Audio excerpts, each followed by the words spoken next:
Hi, Zoe. Welcome to Body Story. Hi there. It's so wonderful to see you again, Coco. And thank you so much for everything that you're doing for women all in your community and around the world with your body stories. I love them. They are so powerful. Thank you very, very much. Oh, thank you, Zoe, for saying that. That's a beautiful place to start. I know who you are, but I want folks watching and listening to know who we have today. Zoe, please introduce yourself, who you are, where you live, the work that Okay. you do, and why you said yes to Body Story today. Okay. Well, hi, everyone. I'm Zoe Dean Smith. I live in Denver, Colorado. I'm originally from the Kingdom of Eswatini in Southern Africa. And I moved to Washington, D.C. in 2013 and actually moved here to Denver in January of 2021. The work that I do is with Vital Voices, an international development nonprofit. We work with extraordinary women leaders and we invest in them, women who are really solving the world's greatest challenges. Mm, yes, and Yeah, such powerful work you all are doing, Zoe. It's just yeah. such an honor to really be connected through you and just following just everything that Vital Voices is doing in the world. So thank you. It really is. It's an honor to have your voice and hear your story today. Yeah, yeah. Why did you say yes to this? Well, you know, Coco, you and I have known each other for a number of years through the fitness world in Washington, D.C. Yes. And we became friends on social media, and I've loved following your stories. I love the fact Thank that you. you are talking about nitty gritty things that don't often get talked about regarding women and their bodies. You know, Yeah. some stuff which is really celebratory and some stuff which is really challenging. And I Mhm. have a story to share as well. So I was really honored when you invited me to join you for this session today. Yes, lovely. Well, let's jump right in, Zoe. What is your body story and where would you like to begin? Thank you. The body story that I'm going to share today is actually about breast cancer, but I want to share a little bit of my story that led up to that. Okay. So I actually wrote down some notes because it's such a messy story. Oh. But basically, I think I'm on about my sixth career step or career chapter. Um, when I left school, I did architecture for about 14 years in Swaziland Wow. and South Africa and in the UK. And at the age of 30, I had a really, well, just before the age of 30, I had a really cool boyfriend who used to water ski and he taught me to ski really well.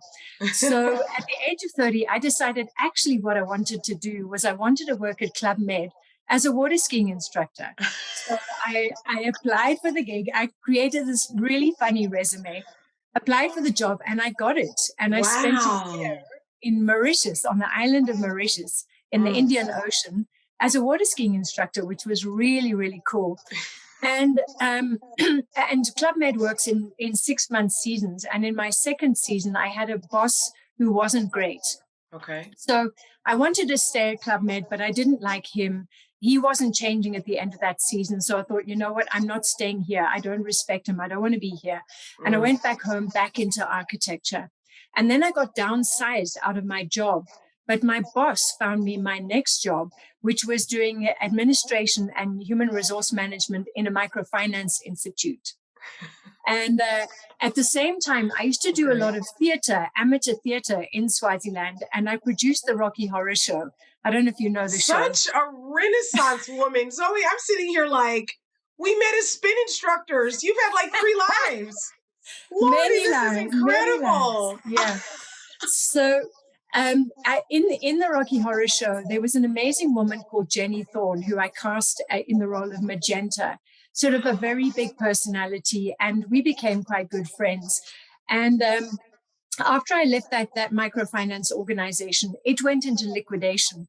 I was headhunted to run an industrial catering company. Can you imagine? I mean, this is not a linear path. At So, all. At all. yeah.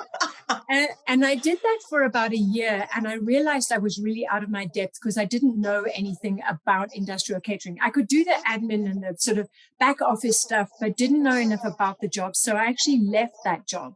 Okay. And at the time that I left it, I bumped into Jenny, who was cast as Magenta. And she said to me, listen, I want you to bring those organizational skills and help me run and grow my handcraft business. So I thought, Okay. okay, I'll join her in this handcraft business. She was working with about 600 rural Swazi women making amazing product. And I joined her and we worked together.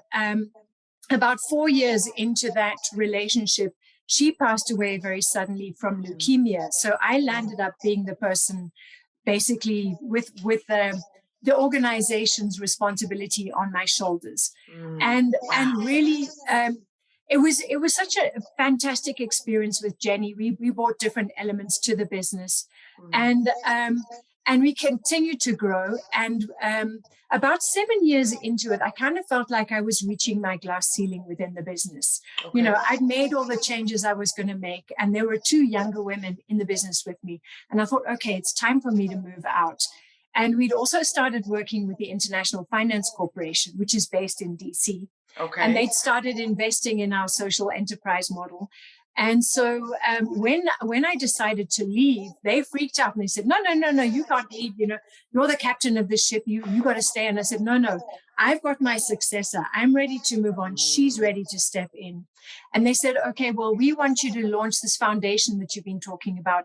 So they basically paid my salary for a year to launch a foundation doing social upliftment programs with those 700 women. So it was access to clean drinking water, HIV/AIDS support, food security, all that kind of thing. Super, super exciting.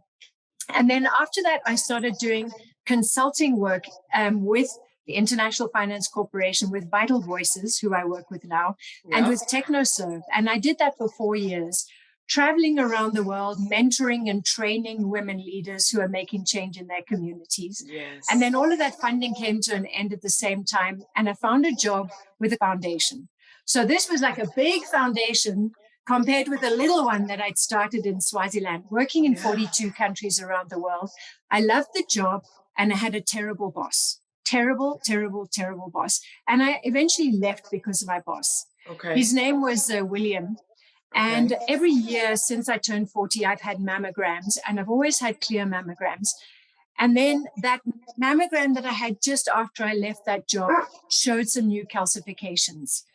And I eventually had them removed. I had a lumpectomy and everything was all clear. Okay. And Wonderful. Blessings.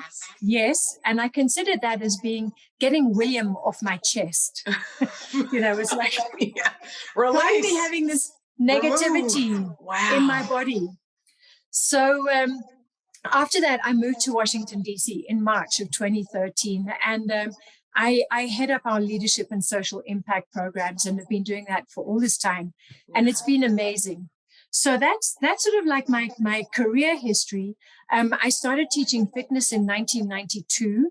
And what made you want to instruct? I mean, clearly we've literally heard this is in you, Zoe. Yes. So it makes sense. Well, but what was the decision to start coaching? Well, you know, in Southern Africa, everybody lives a very outdoors life. So everyone does a lot of sport.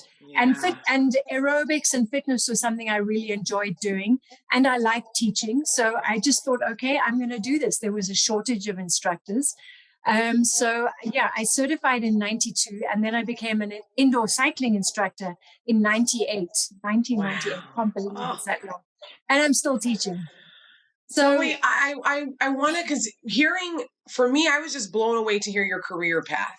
And when you said you removed William off your chest, are you associating just kind of the busyness and just kind of the overwhelming, it's probably stressful to kind of what physically manifested? Can you talk a little bit more about that? There's a bigger story coming around that. But I think the thing then was I knew. Can you give me a second? I need to let my dog out. Sure, please. No problem. I kind of like these impromptu things that happen. They seem to be happening on most of my stories, and I just love it. It's so real. Yes. This is like not a fake background. I mean, you were in architecture. We're putting it all together. We're it's all making sense. But go ahead, Zoe. I'm sorry. Go ahead. Yeah. So I think when I was working with William and I felt that it was very negative, I knew that it was impacting on my health. Yes. I didn't know how, but I just knew like every day going into work was just like, oh, I really don't want to be here. I love the job, but I can't live in this environment. And I've done that a few times where I've trusted my instinct, where things have not been working. I've Yes. just I've changed things. Um, Yes. for example, in the handcraft business I was running, reaching my glass ceiling, feeling like I'm not growing anymore. It's time Okay. for me to change.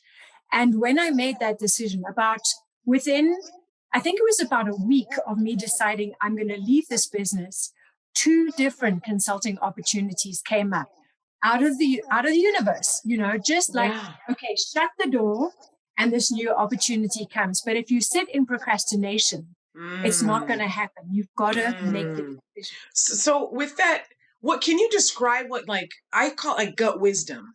Because there's times when I'm like my brain's not making sense, the heart's telling, but that gut wisdom, ooh, Zoe, can you talk a Yeah. bit about how you listen to your body internally when you've made some of these very big decisions? Like what does that You know, feel like for I, you? I don't know if it's my body as much as my mind and my Really? heart. But Oh, but I wow. feel that, I mean, they are all so connected. What's Yeah. going on in here impacts everywhere. Yes. So Yes. this has got to be at peace. My Mm. mind and my heart have to be at peace for me to be feel like I'm living my authentic life and living my best life. What does that look like, Zoe? Like, and I want to just get real specific here Yeah, because your life story, just when you were in your 20s, 30s, what yeah. did peace in your mind and your body, how did you achieve Oh, that? Talk to me about that. well, that was all about fun. That was about just Love it. having I, having a life where I had a good job that I enjoyed, that paid Mm, me a great salary so I could do cool things outside of my day job, so that I mm. could go on great weekends out hiking and water skiing and doing everything and just having a life where it was a good balance of great job, working with nice people, and having great friends, and also leading a pretty healthy life. I'm not the most healthy eater, but in general, like Okay. everything in balance, some healthy, Yes. some junk food, great friends, badass friends, I love it, Zoe. Oh, your spirit. I swear I felt it the moment I met you. Let me I'm just still so curious because you are such a physical, active, high energy, just spirited person, Zoe. What yeah. what has been a consistent way you love to feel alive in your body? And it can be through maybe something in your mind or something physical. What is consistent with you through the years? I think it's about listening to my body and listening to the aches and pains Mm. and being in tune with my body. And for many years, since about 2005, instead of going to see a doctor if I have an issue, I go to see a kinesiologist. I don't know if you know what Ooh, they tell me more. Yes, yeah. Talk are. about that a bit more. So kinesiologists, in my experience, I think in the US it's a little bit different, but at home, kinesiologists are basically um, uh, they're almost like naturopathic doctors, and they use muscle testing to check what's going on in your body. So when you go for like a lie detector test, it's checking your muscle responses to questions. Mm. So with kinesiology, they do muscle testing where the person will ask you a series of yes no questions, and you don't answer, your body is answering. So Wow. basically, you're probably lying on a massage table with your hands up, and they've got their finger here on your pulse, and they Okay. go through a series of questions like, is it health related? Is it emotional? Is it something related to your childhood? And your body's going yes, no, yes, no. And that's how they fine tune what the story is. And for me, that's much more important. It's about figuring out what is the cause of the issue. And it could be that you and your sister had a fight when you were 10, and you're Mm. still onto that anger, and that's manifesting in your left knee. Who knew? You know? But see, even So that and so many people miss that connection. yeah, And they just yeah, I was at my doctor the other day and I was describing her very specifically, just kind of what I was feeling, when it's going on. And she was just like the level of in tuneness I had and how many people she sees that just can't even yeah, discuss and describe what they're feeling and what's going on. So yeah. you like that's incredible. I'm blown. I gotta look up this new style because I am You really do. into this. And I tell you, in the US, what I found, because I've been looking for a kinesiologist here in Denver, what I found is most kinesiologists that I found focus on chiropracts. They're chiropracts who have the muscle testing as part of their qualifications, but they don't Yes. practice the muscle testing. They do the chiropractic stuff. See, I And have a chiropractor, and that's incredible how she's even explained to me sometimes people have had an emotional, they've cried from an adjustment because yes, it is such a relief. So yes, I could see the yes. connection there.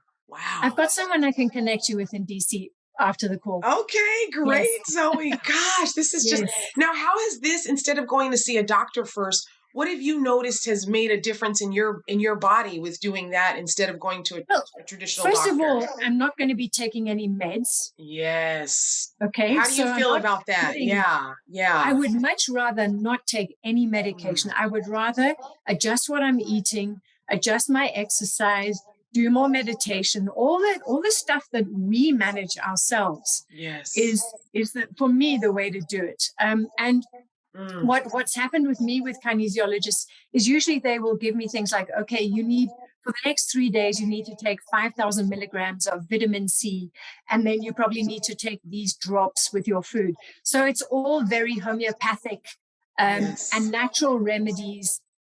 In most cases, it might be that they say, okay, well, you're eating butternut squash and that doesn't really agree with your body. Try this instead. So it's Mm. figuring out how to cleanse yourself from the depths of your body, through your muscles, through your heart, everything, Oh, to fix it all. oh gosh, it's just so holistic. It's hard to Yeah, do for it's really it's some of these things are inaccessible because of cost. So yeah. I just there's a whole Yeah. lot of feelings I have about that being in this wellness world, just a lot, Zoe, Oh that yes. it's just really unfortunate that this is how Yeah. this is programmed and set up, you Yeah, know? and you're quite right, because so many medical insurance companies don't cover this kind of healing, this kind of holistic healing. Yeah. And for me, it's like my first priority. My first Mm, choice is that, unless it's something that really needs surgery or whatever, and we're coming to that. yeah. Yeah. Let's I mean, yeah, we can keep it Yeah. rocking, Zoe. My question, what Yeah. I'm curious about right now is how are you feeling in your body right now at this place in your Well, life? there's another step I need to tell you about my story. So Okay. we Let's haven't keep got let's there let's yet. keep what's Yeah. the other life Zoe's gonna pull back? Yes. What Yeah. else we Well, got? yeah. First of all, I want to share a little bit, just reflecting back on my career journey. The thing I wanted to share a couple of the lessons that I learned. And so Okay. you see that has been a very zigzaggy, all over the place career. The Yes. things that I've learned, one of them is that each of those jobs that I had gave me the tools for my next job. And Mm. I never planned this journey, like water ski instructor, industrial catering, you know. So, but each one gave me what I needed for the next thing, which was Yes. such a blessing. I don't consider any of those changes to be failure, because I know Mm, sometimes people look at a resume and they want it to be very linear. It's mm. like I can see the path here, and mine is like, no, I can't see the path. But Mine for me, too. there's no failure. I would redo it Me too. all over. I love it, Zoe. Yes. I feel Yes. like every time I've closed a door, amazing new opportunities have come, Mm, but you have to remove the procrastination and mm, actually step into the decisions mm. is a big piece. And you never know where your next opportunity is going to come from. I never thought that in my life that during the production of the Rocky Horror Show would land me in the space of women's empowerment. I mean, who knew? I can Who see the knew? connection. I can see it. Yeah. So working with Magenta, Jenny, joining her in this handcraft business, all about women's empowerment. Now I work with Vital Voices, which to me Mm, is the most phenomenal organization in the world in this space, you wow. know. And and Yes. then and then also, if what you're doing is not serving you and impacting on your health, you need to move on. So now I want to come to the second piece of my health story. And Okay. that is, I talked about, I had those calcifications and I got William off my chest. Yep. Um, so I was living in DC, living a beautiful life, teaching at gyms that I loved, working with voices, great friends, the most beautiful city. And then Yes. March 2020, COVID comes along. Yep. So you got all of that anxiety of going from, I was working in an office with 50 plus people, to Mm-hmm. working home alone with my dog, who I Yep. had just adopted, the one you saw earlier. And so I had company at home, which was really cool. And so going into working remotely, I'm sure everybody was fearful. Am I going to get COVID when I go to the supermarket? I'm sure you were like me, where you were washing down your groceries when you came home and all of that stuff, like fear. Constantly.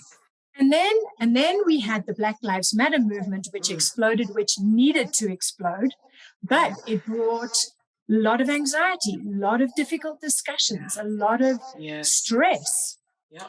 Then my brother in South Africa got COVID in August of that year. And at that stage in South Africa, they weren't doing tests unless you were literally dying. So he was convinced he had COVID. I was convinced, and he had a really bad case of it. He recovered from that. And then a month later, he had a massive heart attack, in the ER. Thank goodness. So he's still with us and he's super cool now.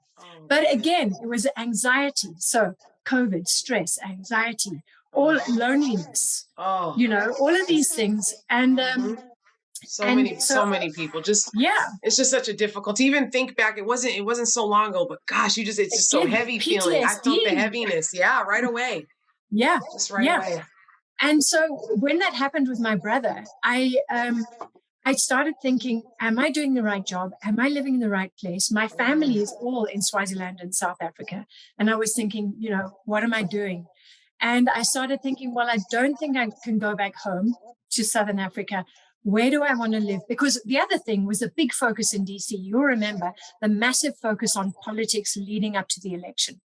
That's on top of everything else was overload. So much. Yeah. And I started thinking, okay, where in the US do I want to go? Yeah. And I have a friend from Swaziland who lives in Denver, and I came to visit her. And it was like a look-see visit. And she did such a good sales job. She took me to Rocky Mountain National Park and all these amazing places. And I thought, that's it. I'm done. This is where I'm moving. Wow. So I went back and I spoke to our CEO, Elise Nelson, at Vital Voices. And I said, listen, I want to move. I need to make a change. And she said, sure, you're going to move until the end of the pandemic. And I said, I'm out of here. And she said, okay, 300%, you should do it. And I am so eternally grateful to her for supporting that. And so I moved here in January of last year. Okay. But just after that time, so I made that decision in about October. Around October, November, I started getting chest sort of muscle aches. And I didn't know what it was. Was it perimenopausal? What was it? Went to see the doc, and she said she thinks it is probably to do with the onset of menopause, etc. But let's just send me for another mammogram. So, and I'd had one in April because I have one every year around my birthday. Okay. And I went for a mammogram, and they found some more calcifications. And on the 28th of December, I got the most terrible phone call, really badly handled phone call from the hospital saying, you have breast cancer, call your breast surgeon. And there was nothing nice about it. There wasn't like, listen, have you got someone with you? I've got some news I need to share with you. It was just like brutal. And this is like between Christmas and New Year, I'm on my own and I'm thinking, shit. Gosh. Anyway, I'm so sorry that was your experience. Oh, terrible. And even given all the chaos in hospitals with COVID, that is still not an excuse at all. No, it's not. So anyway, I had made the decision, and I was moving here to share a house with Nadine, my Swazi friend, and a friend of hers, Mary. Okay. And Mary is a survivor of breast cancer. So that was like such a gift from God. The gift from the universe was like, there's someone who's going to be able to help me with this. So I drove out of Washington, D.C. on the 6th of January, the day that they stormed the Capitol. Come on, Zoe. You're like, I talk about like, literally, I'm out of here. Perfect day to roll out. Yep. My goodness. Yeah. Zoe. So, yeah. So how did you, when you left and you had clearly made this decision, how did this feel for you in your body? Was there anything that came with this choice? Relief.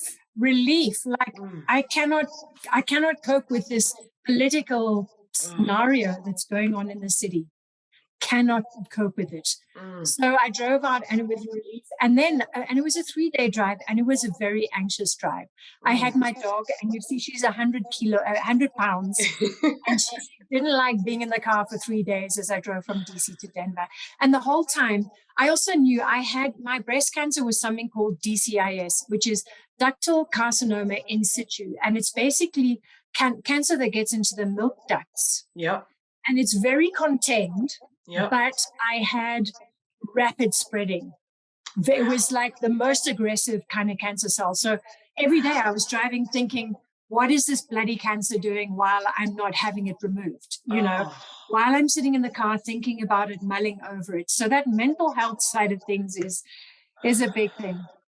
So I got here and Mary connected me with all of her medical network. And I have to say, I give her such thanks. I don't know the PTSD she must have been going through because she's had chemotherapy, radiation, a partial mastectomy, you know, so she had the courage to take me to all of those appointments, oncologist, breast surgeon, plastic surgeon, mammograms, MRIs, the whole story. Such a blessing to have a tribe like that, going through something like that, Zoe. My goodness. I tell you. So long story short, on the 22nd of March of last year, I had a bilateral mastectomy. I had a double mastectomy. And what they had found the breast cancer in my right breast, right at the back, and it was quite small. But my breast tissue is so dense that they couldn't see if it was anywhere else. Yes. So initially I said, okay, I'll have a single mastectomy. And I asked the surgeon, I said, what should I do? And she said, look, because your breast tissue is so dense, we don't know if it's in both sides. So I said, that's it. Take them both off. I don't want to be worrying about this ever again. Oh, wow. So, and I've talked to other women who've had that experience of just because I'm always curious, the ones that decide to have their breasts removed, I instantly go into, what is the thought process? Like, what are the things you're saying? What were you feeling, Zoe, when you made that decision? Was there any feelings of loss or grief in any way? Like, what did you? A lot, because I used to have really cool boobs. Oh, what were your breast size? Like, what was your breast size? I was a 34C, which I still am. Okay, so that's a nice size. I had a surgery called One and Done, where they do the mastectomy and they put implants in at the same time. Yeah. So 5.5 hour surgery. But what I was going through was sadness. Yes. Enormous sadness, but also just acceptance. Like, there is no way I'm doing anything except this surgery. There's no other alternative for me. And I'll tell you another thing, Coco, that I feel so incredibly grateful for is the health insurance that I have with Vital Voices, which covered the majority of those costs. And it just made me, going through the whole thing, going through the anxiety beforehand, through the surgery, through the recovery, thinking about all the women who cannot afford. I know. Cannot afford the treatment and the surgery. And cannot afford to go for mammograms. Doesn't it just break your heart? Like, yeah. And it's not only just, it pisses me off. I get, like, my body actually gets warm from it. Yeah. Like, just your thought, knowing you were those 3 days driving from DC to Colorado, you had those thoughts about where it was spreading, but you still knew you were getting somewhere where you had a tribe and you were going to get to those appointments. It was set up, Zoe. And there are women that know something's wrong. They feel it in their gut. But because they don't have health insurance or the system is the way it is, they have to just live with that anxiety every day. It is the most trapping, claustrophobic feeling to me because I'm somebody who deals with health anxiety. I just do. I feel one thing, I'm like, my mind does go into spiraling the worst things. But I'm able to call my doctor, make an appointment, and I just... really, it's one of the issues that it troubles me every day. I think about it so much, Zoe. I really do. In the US, I think there are lots of clinics that are available for women in general. But countries like my country, Swaziland, I don't think they have the equipment, the medical equipment to do mammograms and stuff like that. Or if they do, they don't have enough, and they're not teaching women's health, breast health education, to rural women who don't have access to TVs, etc. They don't know. And here's another interesting thing I didn't know. with breast cancer, you don't feel it. I mean, you may feel the lumps, but you don't feel any activity Yes, as yes, such. yes. So that's why it's so critical to go for tests, check your breasts, do everything. Go to the OBGYN when you need to go to your dentist, all of I those, know. the And regular this busy, checkups. what I notice in my work, especially in corporate wellness coaching, everybody's so about the work that they put off the appointments. Those things are put on the back burner to where Yeah. you get to the point where none of the sending the emails and setting up a Zoom is even going to matter because you're going to be on your bed, Yes. not able to Yes. move. Yes. So it's just, and I know that's a real extreme, but this is why I'm so adamant about people taking the pause, getting in tune, recognizing you're a whole Yeah. person more than just work. Yeah. I teach, I coach sort of a personal development workshop, and one of the areas is health, and we set down goals for health. And usually at the end of that conversation, a few of the people in each group will say, okay, I'm committing to going for my annual medical checkup, my Yes, OBGYN, because it's the greatest gift you can give yourself and it your is. body, is to just, even if you know everything's going to be fine, just keep going. Just Yes. keep doing it. Yeah. Yeah. It's, Yeah. oh, Zoe, this is just so, you just really Yeah. articulated this so well, like the why behind this, Zoe. And to, I mean, to Yeah. even anybody watching this, you can feel your vibrancy in your spirit. So to have this story, even these challenges with health, and to come on the end of this still Yeah. so alive is such a Yeah. gift, Zoe. Yeah. It Well, really for me, is. it was like a no brainer. It was like, I'm having this done. I'm getting this done and dusted. I want Done this and dusted. Yes. literally off my chest, Mm. out of my body. And it took me about 4 months to recover. For the first 4 months, for the first 6 weeks, you have to wear drains and all sorts of stuff. But for the first 4 months, I can tell you how it felt. The Coco, the pain of them basically hacking off your boobs and putting new ones on. I felt like someone had taken a rusty hacksaw Mm. and cut my boobs off Oh. and then squished me in like a super tight sports bra with a vice grip. That's how it Oh. felt. It was like everything was squeezing onto my chest. I couldn't sleep on my stomach for about 6 months. But now everything is cool. And the other thing I didn't know, when you have a mastectomy, you lose you don't feel your boobs anymore. I can feel Really? myself touching them, but they sever all the nerves. So So even like I the nipple area, like none of that you nothing, feel. zero. You could Wow. pour burning water, put an ice cube on. I wouldn't know what's going on. Wow, Zoe, I that's a can feel trip. touch. I can Yeah. feel touch, but Yeah. not sensation. Okay. So that's something else I never knew. But All look at, these things. And then I've also gone through survivor's guilt. Mary has a lot of sort of after effects of the chemotherapy and the radiation.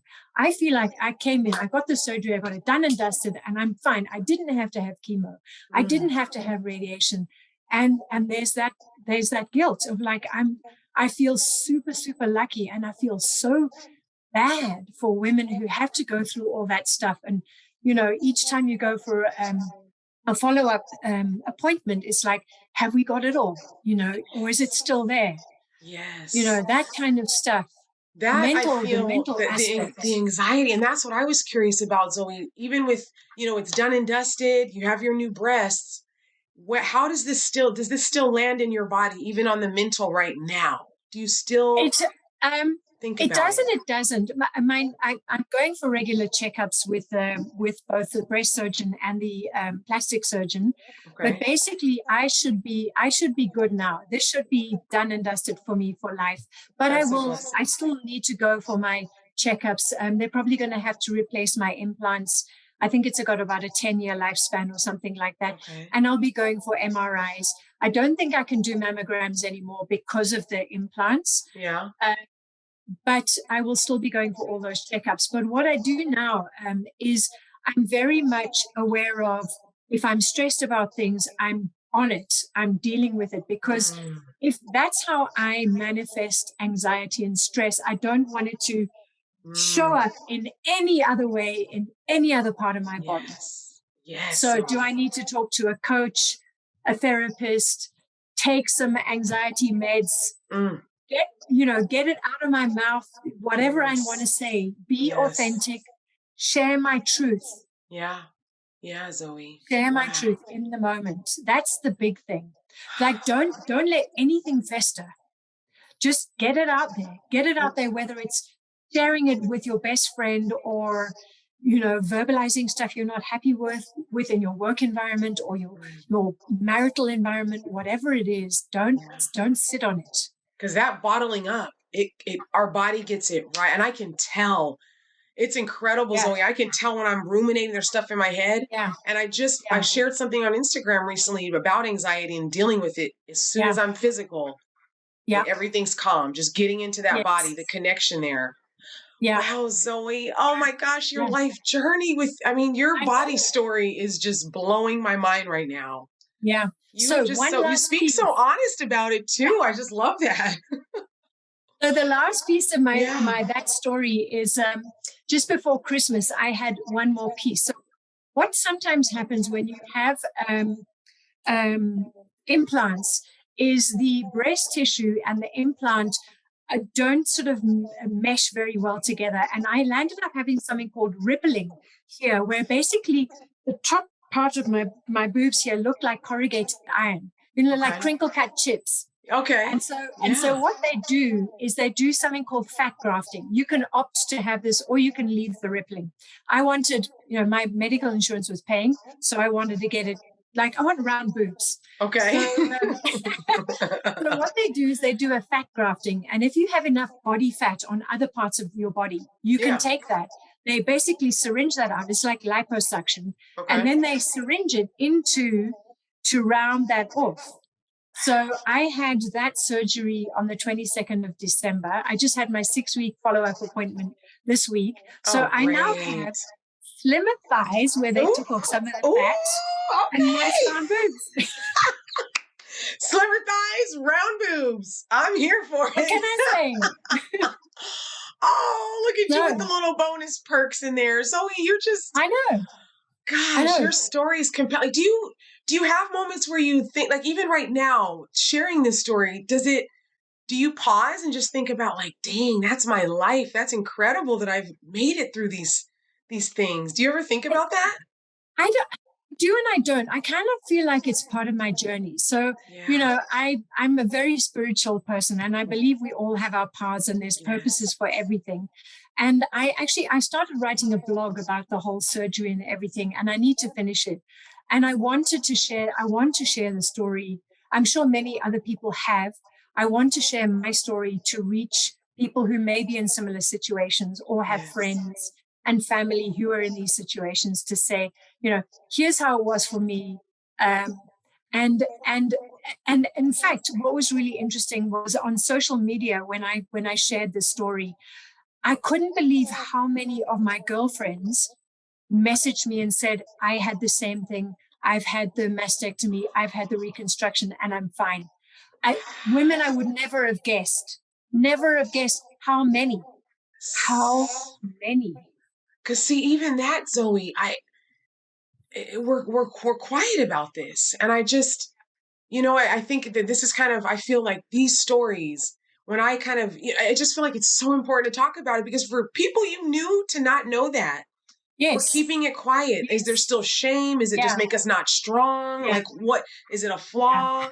Like, what is it that's keeping us quiet? So, very yeah. brave of you to put that out there like that. Oh yeah. I mean, I always talk about in this personal development workshop, I talk about sort of when you want to manifest a beautiful result to something, you send pinky silver light into that room. Like if you're going to go and have a difficult conversation. Yeah. And this was based on a tweet from Marianne Williamson, who said, Oh, I love her. send love into the room before you enter and you will get the result that you want. And Mm. to me, that's like a dry ice machine sending sparkly pinky silver light in. So I think, okay, this is that tough conversation I need to have.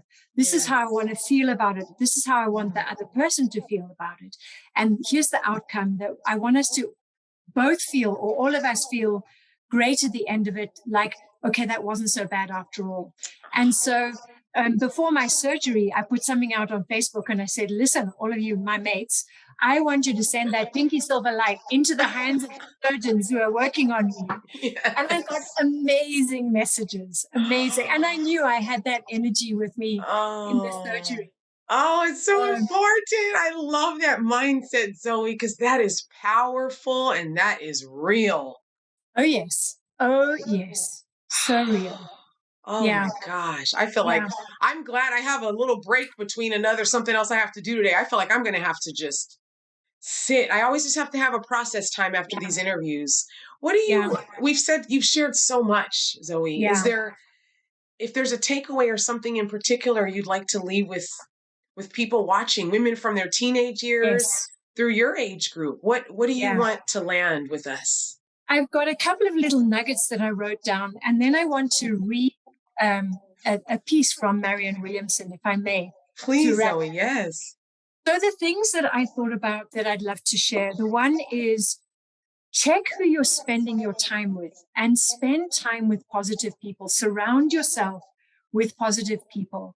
And the other side of that is like sprinkling your friends and family. If you've got those energy vampires, energy sucking negative friends who, you call them up and they've always got the same issue, you give them advice and then it's the same issue next week.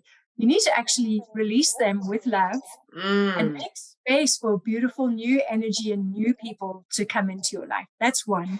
Okay, good one. Fill the room with love. I've already talked about that one. Love it. A favorite book of mine is The Four Agreements by Don Miguel Ruiz. Amazing, sublime read, especially around our mindset. So I would recommend that book. And be solutions oriented. There's this Persian poet, Hafiz, who said, the words you speak become the house that you live in. And I think about that in terms of the words that I'm speaking to myself, to a whole conversation. The words I'm speaking to myself are the house I'm living in. So if I'm saying to myself, oh, this person makes me sick. Oh, I'm so pissed off. What am I actually doing to my body? You've got to change the language. Yes. Because our bodies are listening, Zoe. Oh, yes. So we got to take care of our mental health, our dental health, our physical health, and our friends, the people that our environment has to be healthy and positive. Yes. And so I'm going to wrap up with this beautiful, beautiful. Please, I love that. Yes. It's called Our Deepest Fear. And Nelson Mandela actually quoted it when he became president of South Africa. Wow. And I think many of us live in fear. So this for me is super powerful. Here's how it goes. Our deepest fear is not that we are inadequate. Our deepest fear is that we are powerful beyond measure. It is our light, not our darkness, that most frightens us. We ask ourselves, who am I to be brilliant, gorgeous, talented, fabulous? Actually, who are you not to be? You are a child of God. Your playing small does not serve the world. There is nothing enlightened about shrinking so that other people won't feel insecure around you. We are all meant to shine as children do. We were born to make manifest the glory of God that is within us. It's not just in some of us. It's in everyone. And as we let our own light shine, we unconsciously give other people permission to do the same. As we are liberated from our own fear, our presence automatically liberates others. Ooh, Zoe, words of affirmation is my love language. It just takes a good poem for me to start tearing up. That is beautiful. Isn't it? And so I've made it very relevant to me. So thank you for choosing that piece. There's a reason you chose that, and I needed to hear those words today. So what a beautiful, glorious way to end just an incredibly powerful body story. Zoe, thank you. You are an important woman with a lot of important things to do in the world. So for you to take some time today means the world to me. So thank you so much. Thank you so much for inviting me. And thank you for the gift of being you. Thank you for sharing you with us. Thank you, Zoe. It was an honor.